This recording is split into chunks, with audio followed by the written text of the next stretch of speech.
Joining me today for our sunset session is Maggie Connors, the CEO and founder of Besito. Thanks for coming, Maggie. Thank you for having me. It's great to be here. We already grilled sausages, and what's not to like? Yeah, and this is happening behind us, which can be distracting. But you know, your story resonates with me, and in terms of here you have somebody who started off a career marquee brand manager in retail and CPG, went and got an MBA, went the route of finance, but left that after a short amount of time and had a vision, you know, 2.5 years ago to start a cannabis company, start a cannabis brand. You know, what was it at the time where you're like, I don't care about the money, I want to do something that I'm passionate about? Yeah, I think in a lot of ways I got lucky. It was this perfect storm of I had worked at Pepsi and Starbucks in New York for many years, so I joke I've been selling drugs my whole career.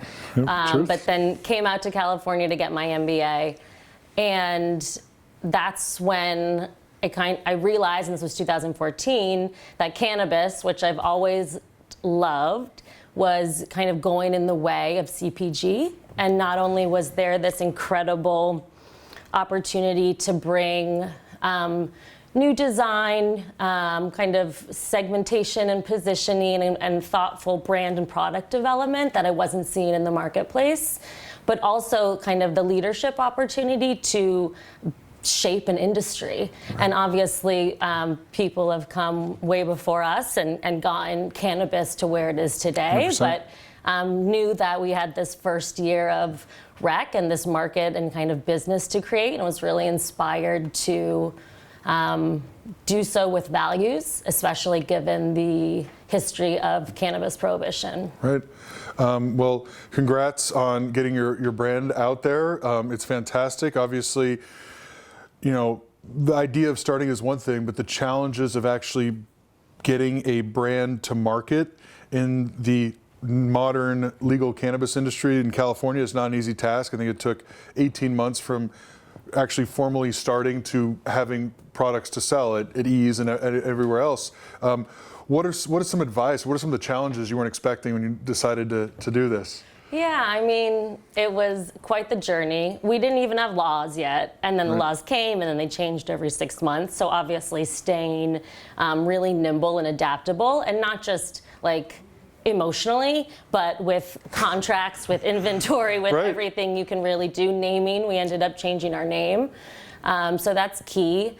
And then for us, it was really about being thoughtful and doing it right. And so taking time on our custom hardware, which took a while to make sure it was something that was really safe and beautiful and that we loved. Same with the formulations. And then a lot of it was just kind of finding the right partners, especially in that transition. Right. I mean, the California supply chain has been a mess. Yes. Right. And there are some bright spots in it, but finding the right partners as a brand is critical. Exactly. You know, and so many places have made wrong decisions, you know, until they slow them down. So it's good to do what it takes to get the solid base. And that's it. We were really building the infrastructure for an industry and like literally building it. We went and visited fields, and it was like, this is where the extraction will happen. Right, 100%. And so that all took time, of course, and it's still taking time, we're seeing, but that's what's exciting. Yeah, well, I mean, new facilities are still coming online every day, and I think a lot of people, when they think about emerging markets in other states, you know, like New York, we were talking about this earlier, it's going to take like 5 to 10 years to actually have, you know, a cannabis supply to support an adult recreational market there. And, you know, it's going to be a long process. Even it's been a long process in California where the weed is here. You know, it's been here. It's been here. But how did you land on the name Besito? Besito means little kiss, and so that is a nod to... I didn't say it right. Besito. Besito. Besito. The kind of effects we were going for, the little elation of a kiss.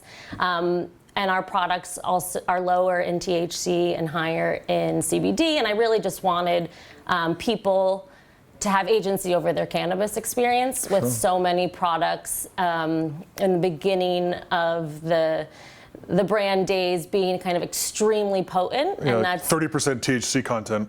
Yeah, or in vapes, 95. Right, totally. And that's great, and I love weed too, but I just really believed in options and really creating something for everyone and just different occasions when a 2-to-1 is going to serve you better. So that's where the name came from. I was also inspired by my heritage and just kind of Latinx culture here in LA, and we brought a lot of cues, including like the bright colors and flavors from LA culture to the brand. Well, I mean, there's this is a shining example of a brand that pays homage to the Latino population in Los Angeles and California and across the country, right? Because not a lot of connection has been paid or time and attention has been made to that audience, and it's massive.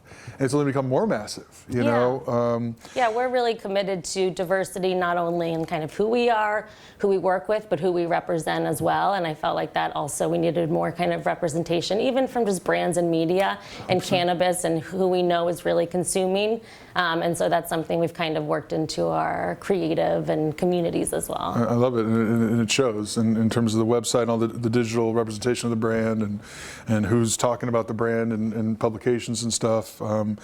You know, great work, you know, bringing the authenticity to it. You know, obviously, you know, as a female founder, and there's highly publicized things about the lack of female founders, the lack of access to capital for female founders. You know, I wanted to ask you about what you found in terms of a support system or mentors out there for female entrepreneurs that are interested in cannabis and building a cannabis brand. You know, are there good things out there to support? Yeah, I think in 2014, I think I went to my first like women's grow event in San Francisco. It was like literally underground. Everyone smoking joints, just kind of like, how can we get started? And that was a really cool awesome. Kind of first touch for me, just to show up as a student there alone. And then I've had some great mentors, Emily, Tahira, amazing women who have really shaped the beginnings of this legal industry.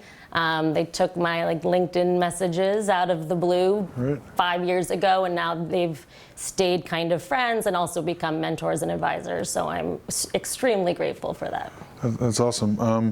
Now, part of the brand's mission is to bring awareness to folks ravaged by the drug war. You know, talk to me about your partnership with Equity First Alliance. At Besito, we really recognize the extreme injustice of us kind of working in this and shaping this legal industry while millions, mostly black and brown men, are incarcerated for the same thing. So we felt it was important to not only build awareness about this, but do something. I think it's on the legal industry and the profits we're making to help not only repair the harms caused by the war on drugs, but help build an equitable legal industry now.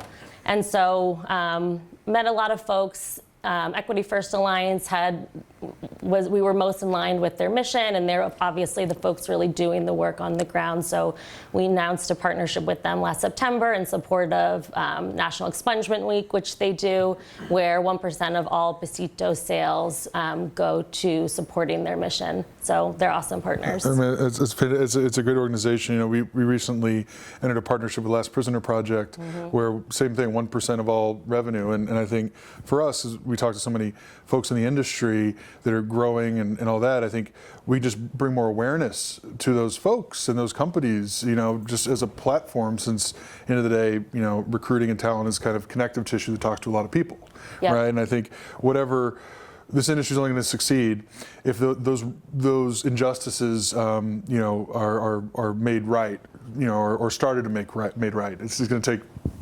generations to make it right. Exactly. And I found brands in particular kind of weren't addressing it either way. And so even more reason, it's, you know, something we're passionate about a team, but we wanted to kind of bring to life through the branding company as well. Yeah. So obviously Besito is a brand, and you're making you know, products that you can get available in the state of California on the Ease platform and other retail locations. But you're also trying to look at creating other Besito branded products, like this sweatshirt, which is lovely. I don't know if we get a little zoom in on the sweatshirt here, you know, but So where is the future of the brand Besito going? Yeah, so we love our weed products. We start there, of course, and we'll always keep THC, our favorite. Yeah. But we launched a merch program last month, and we'll continue to drop it on the 4th of every month. We're celebrating a year of 420s. So February 4th, we just had a tote bag, and we'll continue to kind of celebrate the 420s all year. And then also get into kind of smoking accessories. We think about the vape, honestly, kind of like an accessory, something beautiful you want to carry around, and kind of go further down that path. I mean, it's the type of thing you take out of your pocket, and it's like, what is that? Yeah, it's you know, unique. I like it. It doesn't roll off the table. Does not roll off the table, which is huge, or get stuck in a crevice because it rolls off the table. What about other types of products within the THC lane? What's coming down the product development pipeline? Yeah, we've got a few things coming in 2020. Hopefully, more to share in about a month or two. That's awesome. Well, I can't wait to see. Everyone, look out for that drop. And I guess last thing, you know. Where does Besito go from being a THC brand? I know a lot of California brands look at finding a good partner that can match the quality requirements of a brand in different states. You know, right now, you know, it's like Nevada, and you see these big partnerships being announced in Michigan and Illinois and Florida. You know, what do you have your sights set on in terms of growth? Yeah, we're super excited, obviously, to take the brand to other states, especially as these new markets come on. And I think there's lots of Besito customers out there in the East Coast and Midwest.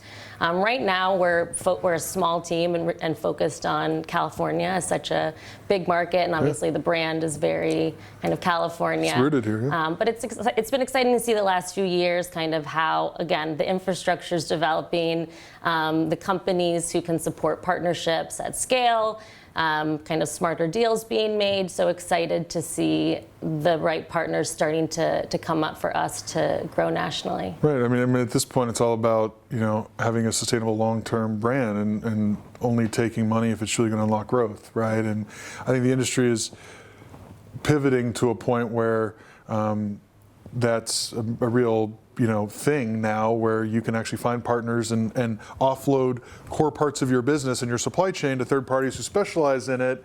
And as a brand, you can focus on what you're good at. Yes. You know, and I think that's, you know, obviously been a tough transition for a lot of operators in the space, but at the same time, it was a needed one, you know, because you don't need 150 manufacturing companies that can do, you know, 30,000 liters a day. You know, it's just, there's not enough of a market even in California for that. Exactly, and I think, especially in cannabis, everyone really wanted to do everything. Yeah. And now there's a little more focus and partnership, and kind of the right deals accordingly for people to be excellent at what they do. Right now, I've definitely seen, from my vantage point, people really honing in on that. As opposed to at the beginning, everyone was just trying to figure it out, man. It was like a bunch of lone wolves just trying to figure out how to build a long-term sustainable model, and at least now there's some history to base that decision making off of, you know, in terms of what your value, what your expertise is. But Maggie Connors, Besito, thank you so much for enjoying the sunset with us today. I really appreciate everything you had to say. I can't wait to see where the story goes. Thank you. It was great to be here, and I'll be back soon. Hug.